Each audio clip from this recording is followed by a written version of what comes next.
Tanzania wenzangu wa Balini ya Uzima.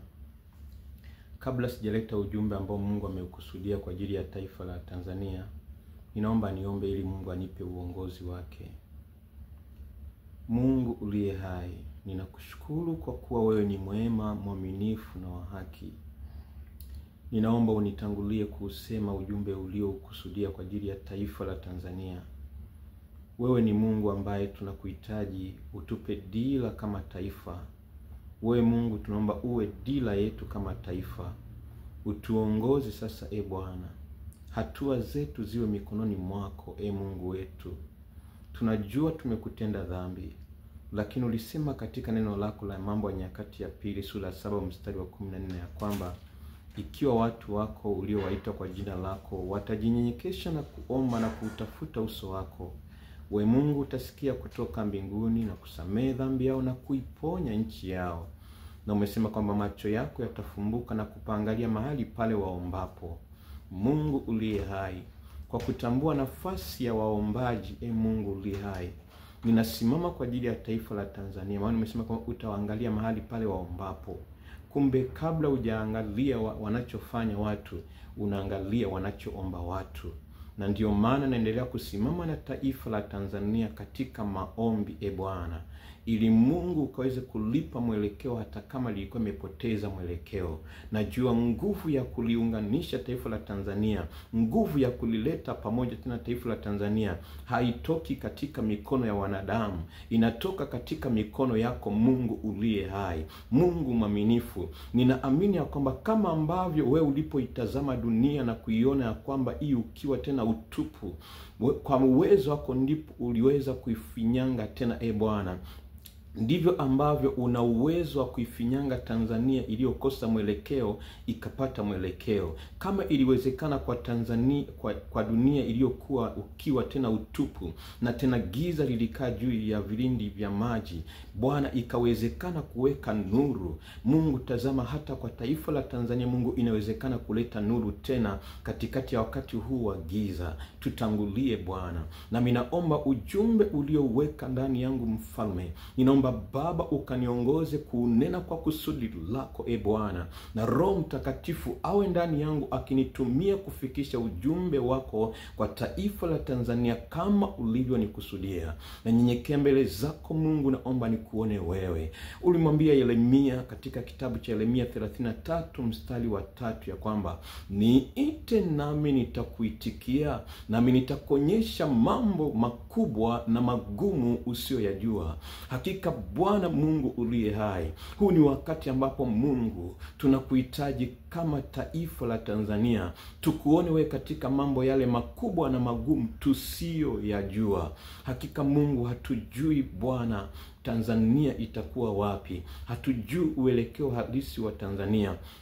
Ndio maana tunakuomba Mungu ukafanye mambo makubwa na magumu tusiyoyajua kwa ajili ya taifa la Tanzania, kwa ajili ya amani ya Tanzania, kwa ajili ya umoja wa kitaifa wa Tanzania, kwa ajili ya rasilimali za Tanzania, kwa ajili ya uongozi bora na wa haki wa Tanzania, lakini pia kwa ajili ya uhai wa Tanzania. Mungu uliye hai, naomba uhai wa Tanzania Bwana Mungu usiwe mikononi mwa shetani, usiwe mikononi mwa adui Baba, bali uwe mikononi mwako Mungu wetu uliye hai. Tazama mauti imekuwa juu ya shingo zetu Bwana, lakini Mungu wetu na Baba yetu mbinguni, ni wakati tunalitia jina lako. Uhai wetu Bwana urudi mikononi mwako Bwana, badala kuwa mikononi mwa watawala. Mungu tunaukomboa uhai wetu Bwana, tunaukomboa uhai wetu Bwana kutoka mikononi mwa watawala, kutoka kwenye mikono ya vyombo vya dola. Baba, tunarudisha iwe mikononi mwako Mungu wetu uliye hai. Ni wewe uliyetia uhai ndani ya mtu Bwana. Hivyo Mungu naomba uhai wa Watanzania upate thamani machoni pako Mungu uliye hai. Ulinionyesha kwa habari ya kuwepo kwa maandamano tarehe 24 ulinionyesha kupitia ndoto tarehe 24 mwezi wa 8 2023 ya kwamba kutakuwepo na maandamano Tanzania. Mungu uliye hai, inawezekana hatujaomba, ndio maana hili linaenda kutimia. Na sasa Mungu wetu uliye hai, kwenye wakati huu ambapo Mungu kunaelekea kutokea maandamano, Mungu naomba uhai wa watu wote Bwana, wanaoandamana na ambao hawataandamana, ninaomba Mungu uwe mikononi mwako. Mungu uliye hai Baba, ninaomba Bwana ukatupatanishe kama taifa. Patanisha taifa la Tanzania Bwana, patanisha vyombo vya dola na wananchi, patanisha serikali na wananchi, patanisha viongozi wa serikali na wananchi. Mungu uliye hai, lakini pia mioyo yetu Bwana, naomba ukatusaidie Bwana, ijae na upendo, ijae na huruma, ijae na msamaha. Mungu uliye hai, najua ni kweli kama wanadamu tunapokosewa tunatamani kulipiza kisasi, lakini Mungu, hebu tukumbushe kuwa na moyo wa Kristo, ambapo yeye alipoonewa alinyenyekea wala hakufunua kinywa chake. Kama mwanakondoo apelekwaye machinjioni, ndivyo mwana Mungu alivyonyamaza. Mungu uliaitupe sura mpya kama taifa, tupe sura ya Kristo ndani yetu Bwana, watu wakuone wewe Yesu katika taifa la Tanzania. Ule moyo wako Yesu Kristo Bwana ukadhihirike kwa taifa la Tanzania. Lifanye taifa la Tanzania Bwana kuwa ushuhuda kwa mataifa mengine. Livushe taifa la Tanzania Bwana kwenye wakati huu Bwana, hekima ya kimungu ikaongoze. Mungu, yale ambayo nimeomba kwa machache, naomba Mungu ukayazidishe kwa jina pekee la Yesu Kristo, amen. Tanzania wenzangu, sio kwamba Mungu alikuwa ameshindwa kutuokoa kutoka kwenye mikono ya kina Farao wa leo ambao walikuwa wanatamani kutumiliki. Alikuwa anaweza, lakini kuna nafasi ambayo sisi hatukusimama kama taifa. Ni kama vile tu ambavyo Mungu alikuwa amemwahidia Ibrahimu kabisa kwamba wana wa Israeli watakaa utumwani miaka 400 tu. Baada ya hapo wataondoka utumwani wakiwa na mali mengi. Lakini tukisoma maandiko tunaona kwamba waliondoka mwaka wa 430. Maana yake kuna miaka 30 zaidi iliongezeka. Hiyo miaka 30 iliyoongezeka ni sio kwa sababu ya Mungu aliwachelewesha, ni kwa sababu yao walijichelewesha kwa sababu mbalimbali. Kadhalika Mungu alionyesha tangu mwanzo ya kwamba amekusudia kulivusha taifa la Tanzania bila machafuko, bila maandamano, bila kumwaga damu, na kwamba maandamano haikuwa chaguo lake. Kwa hiyo kuna mahali ambapo hatukusimama, lakini bado hata sasa tunayo nafasi ya kusimama mbele za Mungu na kumkumbusha. Kumbuka Musa, kuna wakati ambapo aligeuza hasira ya Mungu pale Mungu alipokusudia awaangamize Israeli wote. Musa alipoenda mbele za Mungu na kunyenyekea na kutubu, bado Mungu aliweza kukumbuka huruma zake. Musa akawa amefanikiwa kuigeuza hasira ya Mungu aliyokuwa amekusudia waangamize Israeli wote, ambakize Musa tu na uzao wake. Ndiyo maana hata sasa bado tuna nafasi ya kuendelea mbele za Mungu. Jana tarehe 26 mwezi wa 10 2025 nilipoona presi ya Askofu Gwajima, nilikumbuka mambo mengi sana ambayo Mungu alikuwa akinionyesha juu ya taifa la Tanzania alipokuwa amenipa mzigo wa kuomba juu ya uamsho na juu ya taifa. Moja ya jambo ambalo nilikumbuka ni ile ndoto tarehe 24 mwezi wa 6 2025 niliyoota kwamba niliota shamba la mpunga la umma ambalo kila mtu alikuwa na haki ya kwenda kuchukua mpunga na kutumia. Lakini baadaye wakawa wamejimilikisha watu wachache, kikundi cha watu wachache wakajimilikisha na wakafuga mbwa wa kizungu, ili hao mbwa wa kizungu wasaidie kulinda hilo shamba. Kwa ulikuwa ukionekana tu umekaribia hilo shamba, tayari hao mbwa wana wewe. Kuna mimi nikajikuta kwamba ninakaribia hilo shamba, kwa hiyo wakawa wananifukuza. Lakini nikafanikiwa kuvuka ng'ambo ya hilo shamba. Kulikuwa kuna barabara, kwa nikavuka. na huko kuna mbwa mmoja akawa ameamua kuendelea kunifuatilia. Kwa nikapanda juu ya mti wa mnyaa ili nijiokoe, lakini huo mnyaa ulikuwa umekauka, kwa ukadondoka. Nikachukua tawi ili kusudi nimpige huyo mbwa, bado hilo tawi likavunjika. Kwa ndo nikasikia ndani yangu naambiwa kwamba tumia mikono yako kumuua.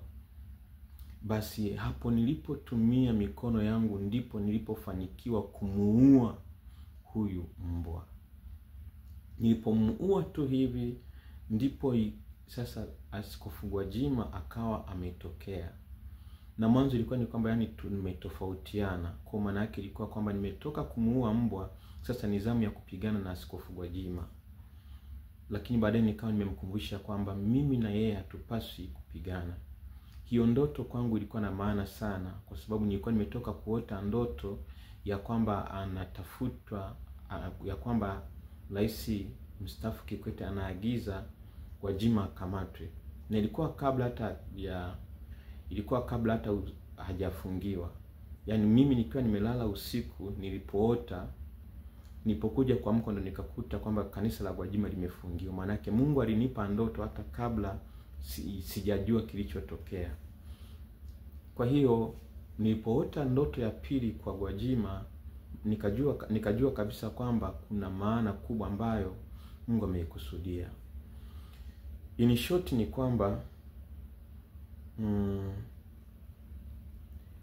ni kwamba Mungu alinionyesha tangu 2021 mwishoni ya kwamba Askofu Gwajima asimame kwa ajili ya kuhamasisha makongamano ya maombi kwa ajili ya uamsho na kwa ajili ya uchaguzi kwa ajili ya taifa.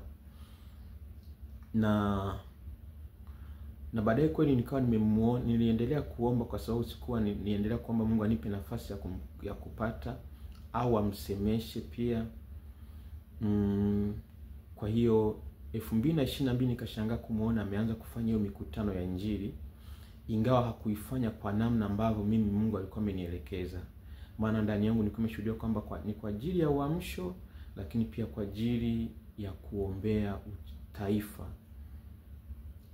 Kwa hiyo nilipoona ndani yake kuna namna siasa imekuwa kubwa, ndani yangu kwa kweli nilishuhudia kwamba hajatimiza kila ambacho Mungu amemkusudia. Kwa hiyo sasa jana nilipoona kwamba amesimama katika na amana, Askofu Gwajima na mheshimu sana kazi ambayo Mungu amemtumia, na nasema hapa kwa upendo kabisa.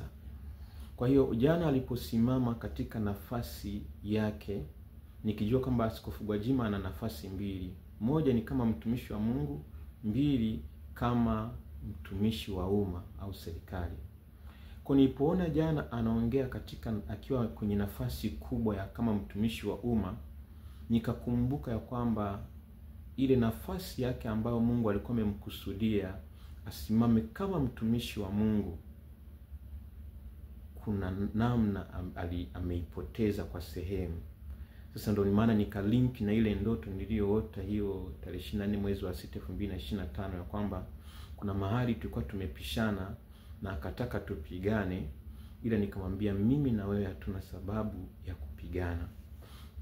Kwa hiyo ujumbe wangu, kabla sijaenda kwenye ujumbe wa yule mtu ambaye alipewa kazi ya kumwombea askofu, ya kumwombea Magufuli mpaka afufuke, niseme ujumbe huu kwa mtumishi wa Mungu na kwa umri wako ni baba yangu Askofu Gwajima, ni kwamba Mungu alikupa nafasi kubwa sana ya utumishi katika ulimwengu wa roho, lakini pia alikuwa amekupa nafasi kubwa sana ya kulivusha taifa la Tanzania bila kumwaga damu, bila maandamano, kupitia nafasi yako ambayo alikuwa amekupa kwenye ulimwengu wa roho.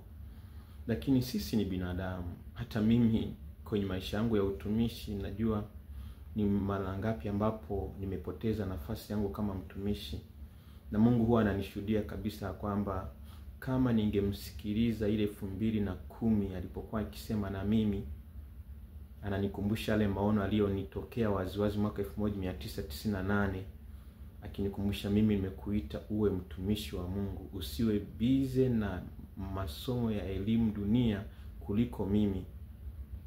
maana wakati huo nilikuwa nataka sasa angalau kwa kuwa niko form 4 niachane na nipunguze utumishi. Mungu akanikumbusha, umekuwa busy na utumishi, lakini hujawahi kuwa zaidi ya namba 5 darasani. Sasa kuna kipi ambacho kimepungua? Lakini kwa sababu basi mpaka leo Mungu ananikumbusha kwamba ungenisikiliza ungekuwa mbali. Kwa hiyo na mimi ninaposema kwa habari ya babangu mtumishi wa Mungu Askofu Gwajima, ninaposema kwamba kuna mahali ukusimama kwenye nafasi yako, sipo ili kukuhukumu, ila nasema kwa uhalisia ya kwamba kuna nafasi ambayo Mungu alikuwa amekupa ulivushe taifa bila maandamano na bila kumwaga damu, ila kuna namna hukusimama. Na juzi kuna mtu alinitumia video ya yule mtumishi mmoja wa Zimbabwe kama sikosei, ambaye alitabiri ilikuwa tarehe 12 mwezi wa 5 mwaka 2022, aliposema kwamba kuna nchi ambayo itapata mabadiliko ya kiuongozi. Ni nchi ambayo imekuwa haina mabadiliko ya kiuongozi, ili itaenda kuyapata. Na ishara moja Mungu atatoa kwamba kuna ndege ambayo itatua kwa dharura.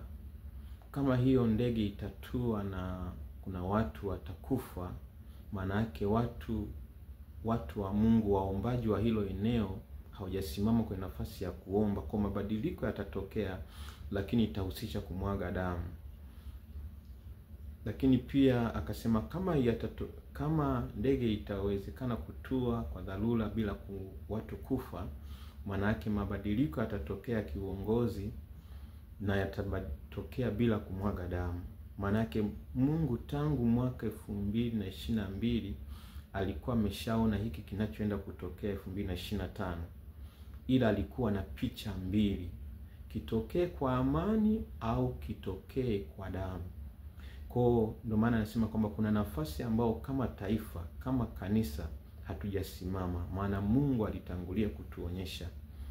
Na tujilaumu sisi wa Kristo, maana Mungu wetu ametupendelea sana, hutuonyesha mambo ambayo ni ya uhakika, ila sema sisi ni wavivu wa kumtafuta Mungu. Lakini pia kwa hiyo mtumishi wa Mungu Askofu Gwajima, tambua ya kwamba kuna sauti Mungu amekupa, hata kama kwenye asivyo unasimama kwenye nafasi ya serikali na una sauti kwa wananchi. Kumbuka pia kwamba Mungu alikuwa amekupa sauti yenye mamlaka zaidi kuliko hiyo, na Mungu aendelee kukusaidia mtumishi wa Mungu. Lakini pia mtumishi wa Mungu Dickson Kabigumila, nadhani unafahamu ya kwamba ndoto niliyokuambia kwamba Mungu alikusimamisha umwombee Magufuli mpaka afufuke. Maana yake usimamishe utawala wa Magufuli katika ulimwengu wa roho uliojaa uzalendo na haki. Lakini leo ndo mtu ambaye umesimama zaidi kuhamasisha maandamano.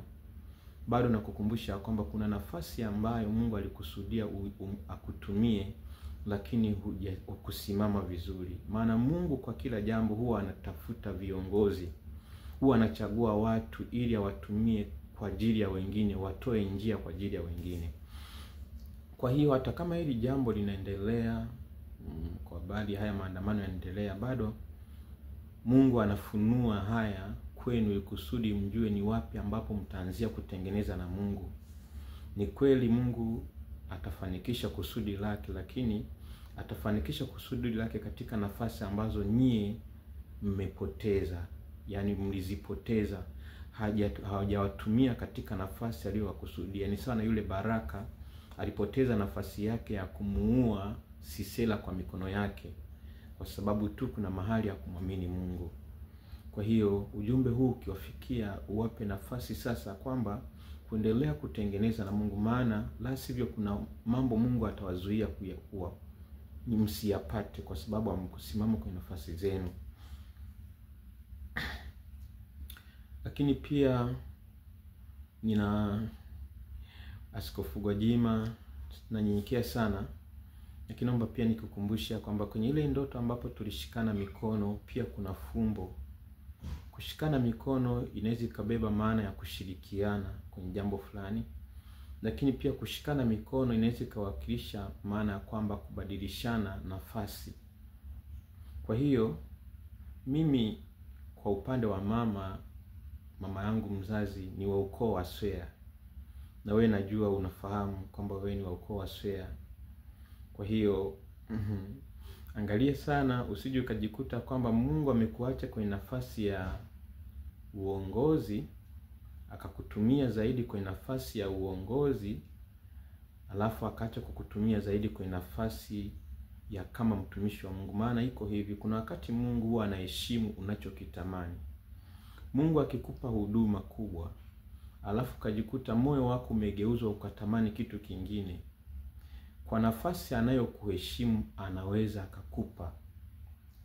Ila kwenye ulimwengu wa roho umejikuta umetamani nafasi ndogo zaidi kuliko nafasi kubwa.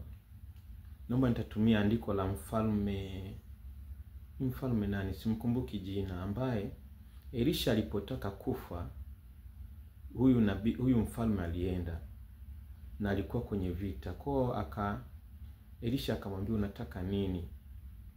Haya, akamwambia basi chukua mishale yako, piga. Akapiga kwenye dirisha, apige kwenye dirisha. Alipomaliza akamwambia apiga chini, akapiga, ila akapiga mishale mitatu tu. Akamwambia umefanya upumbavu, ilipaswa upige angalau hata mara 7, maana yake ungewashinda.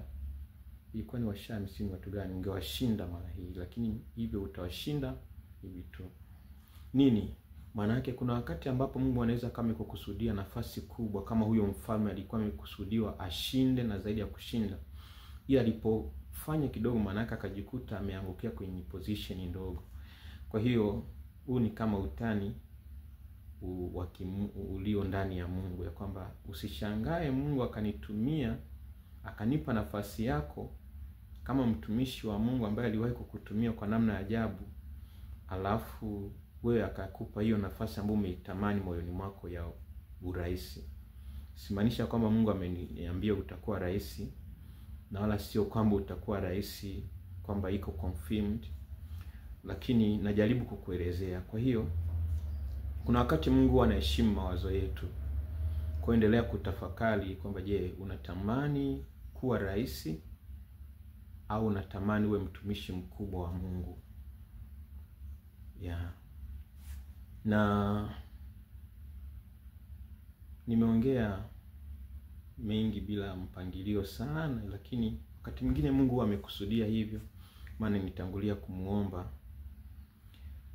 Sasa ninaomba niseme kitu kimoja juu ya maandamano ambayo ni ngumu kuyazuia, kwa sababu hapa katikati Mungu aliponisukuma kusimama kwa ajili ya taifa la Tanzania yule mwezi uliopita, mwezi wa 9, kuna namna ndani yangu Mungu alinishuhudia kwamba bado ametoa nafasi nyingine kwa viongozi, kwamba wakiweza kusikia basi Mungu anaweza akawaondoa kwa heshima katika madaraka yao, lakini wakipuuza wataondoka kwa aibu.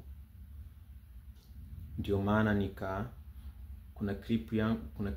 kuna video ambao nilimkumbusha tena Rais Samia, na nadhani ilikuwa ya tarehe 12 mwezi wa 10 2025. Nimkumbusha kwamba Samia, na kukumbusha tena, Mungu amekupa siku hizi chache. Inawezekana ikipita tarehe 15 hutakuwa na nafasi tena ya kutengeneza na Mungu na ya kubadilisha chochote. Kwa hiyo Mungu alikuwa amenatoa nafasi, angalau Mungu anapenda kumtunzia mtu heshima. Kwa hiyo Rais Samia, ujue ya kwamba Yesu anakupenda, na Yesu alitoa nafasi kwako wewe ya kwamba uongozi wako ubadilike kwa heshima, akikutunzia heshima yako bila kujali umewafanyia mangapi wananchi, bila kujali umefanya mangapi sirini ambao hatuyajui. Mungu ni Mungu ambaye ana heshima. Tukisoma kwenye Mathayo inasema wakati Yusufu amefunuliwa ya kwamba Mariamu ni mjamzito, alitamani kumwacha. Kwenye Mathayo sura ya 1 mstari wa 19 inasema kwamba lakini kwa vile Yusufu alikuwa mtu wa haki, hakutamani kumwaibisha, aliazimu kumwacha kwa siri. Kumbe kama mwanadamu mwenye haki huwa anasukumwa na Roho wa Mungu ndani yake kwamba asimwaibishe mtu, je, Mungu muumba mbingu na nchi, aliye Baba wa haki, Maanake siku zote hapendi kumwaibisha mtu. Ndio maana waovu wanafanya uovu wao gizani, Mungu haufunui uovu wao, anauficha. Kwa sababu gani? Mungu sio Mungu wa kuaibisha. Kwa alitamani hata kama amekusudia mabadiliko ya uongozi, alitamani akuondoe kwa heshima, lakini nafasi aliyokupa hukuitumia. Kwa hiyo kuna watu watakuja kurejea video hizi na kumjua Mungu vizuri alivyo na upendo, na kumjua huyu Yesu ambaye tunamhubiri, kwamba kuna wakati mwingine tunamhubiri Yesu tukiwa na sura nyingine. Ndio maana watu hawamuelewi, ndio maana watu hawamwamini, ndio maana watu hawamuoni kwa uhalisia wake. Lakini Yesu amejaa upendo, amejaa huruma. Ndio maana alikufa msalabani kwa ajili yetu. Yaani tuitakiwa sisi tufe, lakini kwa sababu ya upendo wake akafa msalabani ili sisi tupone. Na hiyo ni nafasi ambayo ametupa, kwamba basi wale ambao watamwamini, maana yake atakuwa amewalipia adhabu ya kifo baada ya kiyama. Lakini wale ambao watakuwa wamepuuza na kuona kwamba alikuwa mshikaji tu na nini, maana yake watakuwa wamepoteza nafasi ambayo Yesu alikuwa amewalipia. Kwa Yesu ni mzuri, kama aliweza kukupa nafasi hata za dakika ya mwishoni kama ule mwizi msalabani lakini bado naendelea kukuombea Rais Samia, ya kwamba Mungu aendelee kukusaidia. Mungu ana huruma. Unajua Musa aliweza kubadilisha maamuzi ya Mungu, ambapo Mungu alikuwa ameamua kabisa kwamba sasa anaenda kuangamiza Israeli. Ila Musa alipoendelea kusimama kwenye nafasi yake na kumsihi Mungu, aliweza kugeuza mashauri ya Mungu. Kuona mimi kwa Mungu amenisimamisha kama mtumishi wake kwenye kipindi hiki, nitaendelea kukuombea kwa Mungu kwamba Mungu akusamehe, ikiwezekana akupe neema, akutunzie heshima hata kama hauistahili. Kwenye wokovu tunasema kuna kitu kinaitwa neema, unapewa kitu ambacho hukustahili. Basi Mungu akujalie hicho Rais Samia. Lakini pia Rais Kikwete, nilionyeshwa ile ndoto tarehe 15 mwezi ule wa 8 2025 kwamba ninakutafutia jezi baada ya kuwa umetamani angalau na wewe ushiriki mechi. Naendelea kukuombea kwa Mungu, Mungu akupe neema angalau hata kama mabadiliko haya yanatokea, basi yatokee katika namna ya upendo. Wa Tanzania wakumbuke ya kwamba wewe ni binadamu pia, hakuna ambaye hakosei. Kwa hiyo angalau upate nafasi ya kuwa nchini. Ninakuombea hilo kwa Mungu, kwamba pamoja na Rais Samia awape nafasi, pamoja na mabadiliko yatakayotokea, awape nafasi ya kuwa nchini, ya kubaki nchini, badala ya kuwa wakimbizi kwenye nchi za watu. Lakini pia uovu ambao mmeufanya, kuua watu, kuteka watu, kutosikiliza watu, asiulipe kwa uzao wenu. Uzao wenu usiishi kwenye maovu yenu, bali Mungu asamehe uzao wenu. Ninasimama kama mtumishi wa Mungu. Mnakumbuka clip ambayo ilitoka mwishoni kabla ya hii, nilisema kwamba Mungu anapotuita kama watumishi wa Mungu na kama mtu yote ambaye amemwamini Yesu, ndani yake amebeba upatanisho. Ndio maana Mathayo sura ya 5 mstari wa 9 inasema heri wapatanishi, maana hao wataitwa wana wa Mungu. Maana yake mtu yeyote ambaye amemwamini Yesu Kristo ndani yake ni mpatanishi. Kwa hiyo naendelea kuwaombea ya kwamba Mungu awape neema ya kubaki kwenye nchi yenu, ili muone wajukuu zenu, makaburi yenu yatazamwe kwenye nchi yenu. Ingawa kabisa bado watumishi wa Mungu ametupa nafasi ya kutusikiliza, kwamba mtumishi wa kweli ambaye Mungu amemkusudia anaweza akaomba na Mungu akasikia. Ndio maana kuna askofu mmoja anaitwa Benson Dahosa, alikuwa ni mtu ambaye Mungu alikuwa anamtumia kiasi kwamba alikuwa akikwambia wewe nakupa siku 3 utaishi, na kweli ulikuwa huishi.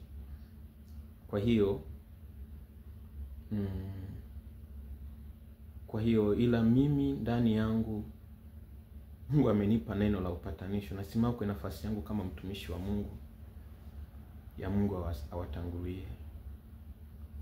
Sasa najua nimeongea mengi, Naomba nimalizie dakika hizi, maana simu yangu huwa ina limit kwa sababu ya storage yake na vitu vingine pia. Naomba nihitimishe ya kwamba ndugu zangu, haya yote yanayotokea ni Mungu alikusudia uamsho. Na kuna watu wengi ambao Mungu alikuwa amewakusudia wawe wasimame kwa ajili ya uamsho, lakini hawakusimama. Na Mungu amekuwa akiwakumbusha kwa habari ya injili wanaotakiwa kuihubiri, lakini wamekuwa wazito kuihubiri injili aliyoikusudia, na hivyo kufanya uamsho aliokusudia uje kwa njia rahisi kuwa mgumu. Kwa hiyo kuna watu ambao Mungu aliobebesha ujumbe wa uamsho, aliwaweka wawe sehemu ya uamsho, lakini hawajasimama. Kwa hiyo haya yote yanatupata kwa lengo gani? Uamsho ambao Mungu amekusudia. Maana Mungu amekusudia Tanzania izae uamsho kwa ajili ya mataifa mengine, kwa ajili ya siku za mwisho. Kwa hiyo wito wangu sasa ni nini? Natamani haya maandamano, kwa sababu hatuwezi kuyazuia, kwa sababu kama Mungu alionyesha tangu mwaka 2023 kwa upande wangu, alinionyesha tarehe 24 mwezi wa 8 2023 kwamba yametokea machafuko.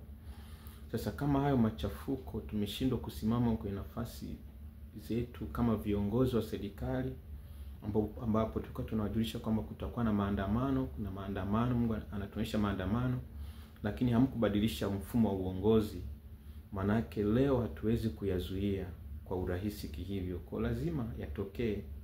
Hata kama mtasimamisha vyombo vya dola, still ni ngumu, kwa sababu kilichotakiwa kuzuia maandamano sio vyombo vya dola, bali ni mfumo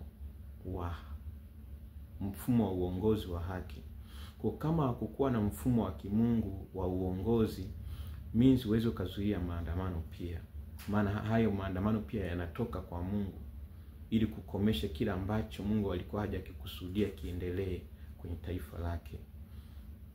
Kwa hiyo sasa ninachotamani kusema kwamba natamani hayo maandamano yambebe Mungu, yatupe tena kubeba nafasi nyingine ambayo tulikuwa tumeipoteza kama waombaji.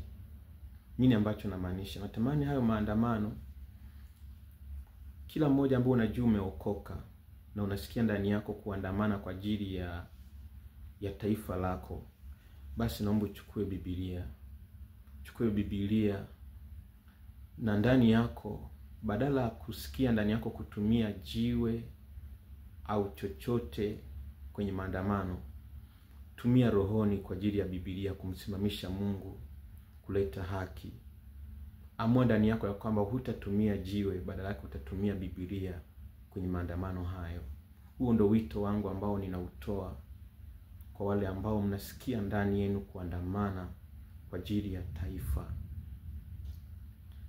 Lakini pia kwenye hayo maandamano, amua ya kwamba utakuwa sehemu ya kumfanya yule ambaye anatamani kuleta machafuko, utakuwa sehemu ya kumfanya asilete machafuko. Tumia Biblia yako kumkumbusha ya kwamba mtu wa Mungu, tunahitaji Mungu atuvushe bila machafuko kwenye wakati huu. Kwa hiyo ninakusihi sana usiwe na hasira. Kwa kutumia hiyo nafasi ya kumkumbusha mwenzako, tumia hiyo nafasi. Lakini pia ninaomba ndani yako bebe msamaha ya kwamba mimi pia ninakosea, kwa hiyo sitatumia nafasi hii kulipiza kisasi, bali kisasi ni juu ya Mungu. Hiyo itasaidia sana. Lakini pia ninaomba nitoe wito kwa watumishi wa Mungu na watu wote wa Mungu ya kwamba kwa kuwa Mungu alikusudia kuleta uamsho, na ila tukusimama kwenye nafasi zetu, ambapo tunaona kabisa kwa nabii mbalimbali, mfano huo unabii wa mtumishi wa Mungu wa Zimbabwe, ambapo anaonyesha kwamba tusipoomba mabadiliko yatatokea kwa kumwaga damu, na moja ya ishara itakuwa ni ndege itakayoanguka itaua watu. Na kweli imetokea. Manake yanayotokea ni kwa sababu tulipoteza nafasi yetu. Sasa tunairudiaje nafasi yetu? Basi manake tudhamirie ya kwamba kuanzia mwezi wa 11 ni mwezi wa kumvunia watu, ni mwezi wa kumvunia Mungu roho zilizopotea. Kwa tutahubiri mitaani, tutahubiri injili za kila aina ili kuwafikia watu, injili vijijini, injili kwenye magari, ushuhudiaji wa kila aina. Lakini pia mwezi wa 12 tufanye huo ni mwezi wa mikutano ya injili mikubwa kwa midogo. Mfano mimi tarehe 17 mwezi wa 6 2022 nikiwa Kenya, niliambiwa kumwandalia Mungu mkutano wa injili wa watu 100,000. Niporudi baada ya kuwa nafuatilia kuomba support ya watumishi wa Mungu wakubwa, baada ya kukosekana imani yangu ikaota mbawa, nikaona kama iwezekani. Ndio Mungu aliponikumbusha kwamba ulipaswa niamini mimi. Kwa nilipoanza kuombea hiyo ndoto, hayo maono, maana haikuwa ndoto, ilikuwa ni maono kabisa. Ndio Mungu aliponiotesha ndoto ya kwenda kukutana na Leonard Bonke kwenye huduma yake, kwenye mikutano yake. Na hiyo ndoto ndio imenifungulia mlango kuwa Marekani. Kwa hiyo na mimi nimekusudia kwamba nilikuwa ninapanga kwamba nisirudi nchini, lakini nimepanga kwamba nitarudi nchini Novemba. Haijalishi kutakuwa na hatari mbele yangu au hakuna hatari, ila nitarudi ili na mimi nifanikishe sasa uamsho huo, niwe sehemu ya uamsho huo. Kwa hiyo kuanzia sasa ninaanza harakati za huo mkutano wa injili wa watu 100,000.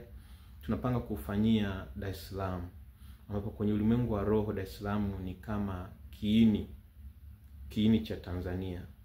Hata harakati za kuzaliwa kwa Tanganyika zilizaliwa, msingi mkubwa ni Dar es Salaam. Kwa hiyo tutafanya mkutano wa injili kwa neema ya Mungu. Na Mungu anisaidie na tusapotiane kwa pamoja. Ndio maana Mungu amekuwa akinisemesha, ukiangalia hiki kitabu ambacho nimeandika kuacha kwa waliomjua Mungu, kuna sura hapa ambapo sura ya 5. Unaweza ukaona ambapo unaweza ukapiga screenshot ukaona ilikuwa ni mpango mkakati kwa injili 2025 hadi 2030. Lakini pia nilikuwa nimeonyesha mahali ambapo Mungu alinipa maono ya mkutano wa watu 100,000, niliandika. Kwa sasa huu ni wakati ambapo tunahitaji kusimama ili kutimiza kila ambacho Mungu alikusudia bila kurudi nyuma. Maana tumejua kwamba tumeyapitia haya kama taifa, maandamano haya yanatokea kama taifa kwa sababu tu nafasi yetu kama kanisa, nafasi yetu kama watumishi wa Mungu hatujaisimamia vizuri. Sasa ni wakati ambapo ni kama saa za jioni ambazo Mungu ametupa sasa nafasi nyingine ili tujisahihishe, tuweze kuleta uamsho.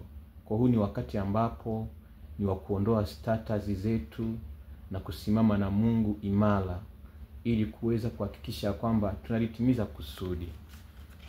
Kwa niliandika kwenye kitabu hiki wakati Mungu aliponipa mzigo wa kukiandika. Mimi sio mwandishi sana wa vitabu, maana hiki ndio kitabu changu cha pili. Mungu aliponipa mzigo wa kuandika, ilibidi sasa niweze kuandika hata mipango mikakati, namna itakavyofanyika uamsho. Unaweza ukaona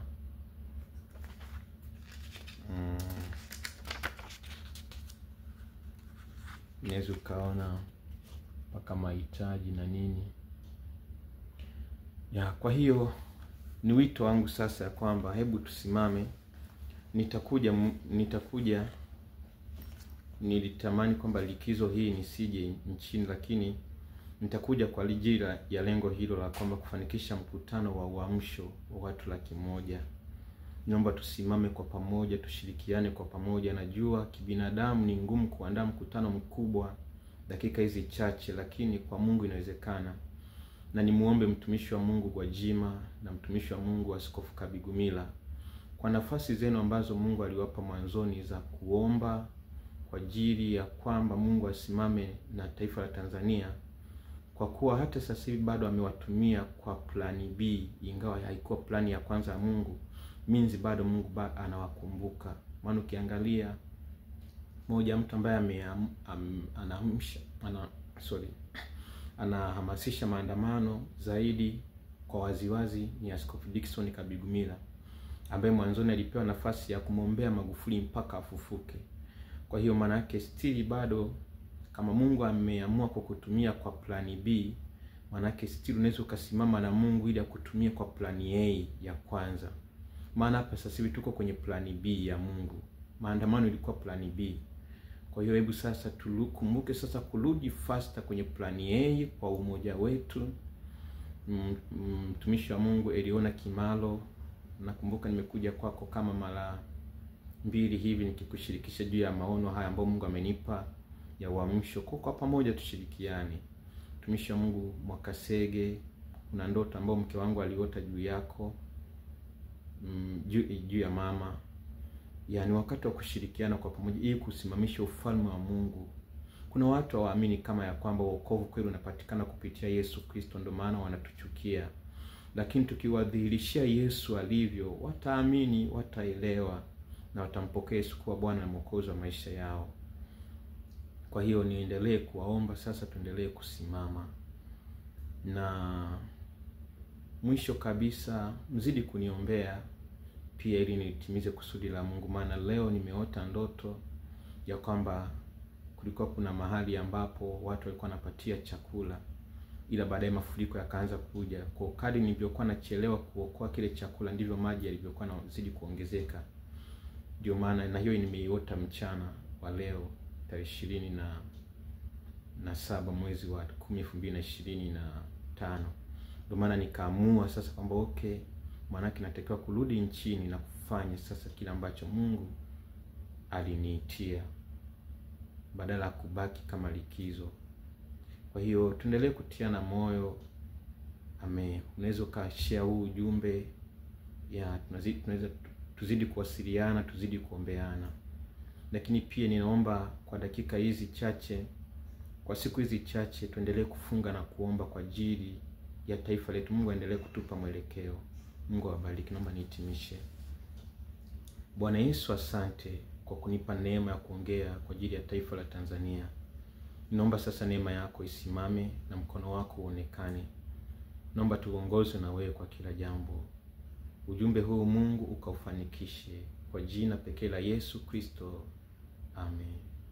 Mungu awabariki. Msisahau mwongozo wa maandamano yawe ya amani, lakini pia hata baada ya kupata haki yetu tuwe na moyo wa upendo. Tusitamani kuona rais fulani amekimbia. No, sisi ni ndugu. Kila mmoja ana nafasi ya kukosea kama mwanadamu. Kwa hiyo sisi tuwarudi kama Yesu alivyosema, asiye na dhambi awe wa kwanza kumpiga mawe kwa yule mwanamke akakosekana. Na sisi tujihesabu ya kwamba sisi ni wenye dhambi, hakuna ambaye ni mwenye haki. Kwa hiyo pamoja na maovu ambayo viongozi wetu wametufanyia, lakini bado tuwepe nafasi yao, na Mungu atatulipa kwa moyo huu ambao tutakuwa tumefanya, kama ambavyo Mungu alimlipa Daudi alipoacha kumuua Sauli. Mungu awabariki.